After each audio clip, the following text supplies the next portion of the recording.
और खास करके सबसे, और तो उस व्यक्ति के प्रति उसके मन में कृतज्ञता का भाव होगा। वो उसका जानने वाला नहीं, वो भी नदी में नहाने गया हुआ है, वो भी नहाने गया हुआ है, लेकिन अब प्यार जुड़ गया, संबंध भी जुड़ गया। कैसे प्यार और संबंध जुड़ गया? क्योंकि वो डूबते को बचाया। और ये कोई कम बात नहीं, जीवन की रक्षा की। जीवन की रक्षा तो एक बहुत बड़ी बात नहीं था, लेकिन लगा भगवान मुझे देख रहा है कि आज मेरा बेटा गया ही है, ऐसा मुझे लगता था। और वही एक बचाने वाला, वो जो गज को ग्राह कहते हैं, पकड़ा और उसने उसको सोचा, वही मेरे को याद आया कि अब तो सिवाय, क्योंकि अंधेरा था, सब सोए पड़े थे, इतना जल्दी तो कोई उठ के आया नहीं था। हॉस्टल वाले स्टूडेंट्स तो आपको मालूम है देर से उठते हैं, सब सोए पड़े थे आलस में। तो अकेला ही था मैं, एक मैं और दूसरा वो, तीसरा ना कोई। वही स्थिति थी जो हम कहते हैं ना योग में हमारी ऐसी स्थिति हो, एक मैं, दूसरा शिव बाबा, तीसरा ना कोई। तो वो मेरी वही स्थिति थी। तो मैं तो गया ही था। तो उसमें क्या हुआ अचानक से कि कुछ समझ में नहीं आया, ये सोच लिया कि बस अब ये अंतिम श्वास है।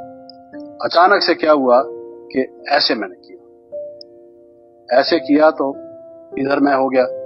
तो इधर ये मेरा दलदल के साथ लग गया, जो पहले बाहर था ये हिस्सा, और ये हिस्सा थोड़ा ऊंचा आ गया। पहले तो मैं ऐसे ही धकेल रहा था तो नीचे चला जा रहा था।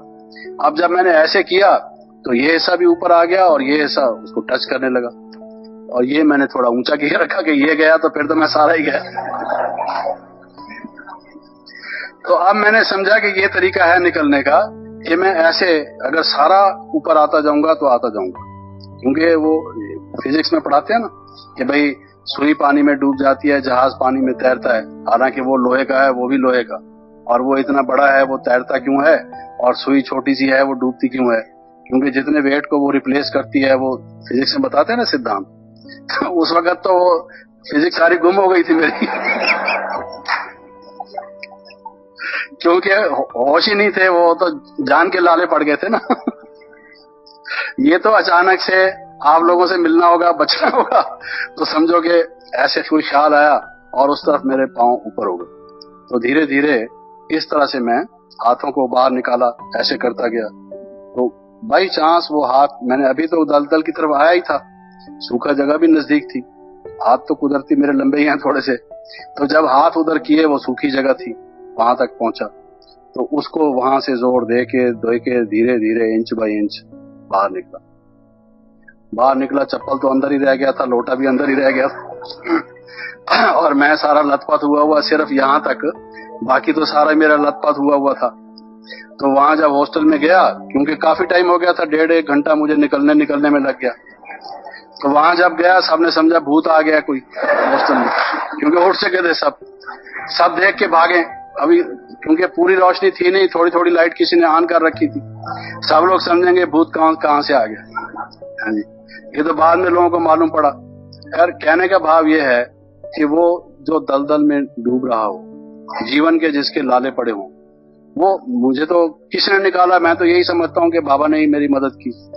तो जब हमको ये मालूम हो कि काम, क्रोध, लोभ, मोह, अहंकार, इन सब की दलदल में हम डूब रहे थे, और शिव बाबा ने, प्यारे शिव बाबा ने आके हमें निकाला, ये कोई कम बात है? ये साधु संत महात्मा बेचारे जंगल में जाके कंदमूल खाते, सर्दी गर्मी बर्दाश्त करे, कितना एक समझो कि हठ क्रियाओं का, इतना कठिनाई कठोरता का जीवन व्यतीत करते, प्राप्ति क्या होती उनको? तो हे बाबा, हमारे मन की गहराई से निकले प्यारे बाबा, मीठे बाबा, सिक्की लदे बाबा, लाडले बाबा। बाबा कहता है लाडले बच्चे, हालांकि बाबा को कोई लाडले नहीं कहता, मैं तो ये भी कह देता हूँ लाडले बाबा, समझे? तो इतने प्यारे बाबा ने हमें दलदल से निकाला, जन्म जन्मांतर के लिए हमें संरक्षण दिया, रक्षा दी, और हमारा बेड़ा पार करने की जिम्मेवारी ली। और कितने प्यार से, कितने मिठास से बाबा कहते हैं, बच्चे मैं आपको अपनी पलकों पर बिठा के ले चलूंगा, बच्चे कंधे पर बिठा के ले चलूंगा, आपको दिल तख्त नशीन करके ले चलूंगा, सिर्फ मेरा एक कहना मानो, मैं आपका जन्म जन्मांतर की जिम्मेवारी लेता हूँ। तो इतना प्यार करेगा कौन? ये इससे बड़ी बात और क्या हो सकती है?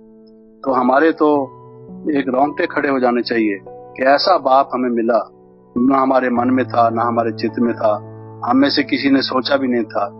तो इतनी बड़ी जबरदस्त उसने हमारे ऊपर कृपा की, इतने हमें वरदान दिए, अपना बनाया। हम पतितों को, अजामिल जैसों को, गणका जैसों को, ऐसे पतितों को जिनकी कथाएं भरी पड़ी हैं, हम में से हर एक जन्म जन्मांतर कितना दूषित हो चुके थे हम। हमारे जैसे गंदे को, कोई गंदा हो तो उसको हाथ कोई नहीं लगाता, कहते हैं नहलाना पड़ेगा, ये खराब से हो जाए, एक सहन शक्ति ना होने के कारण से।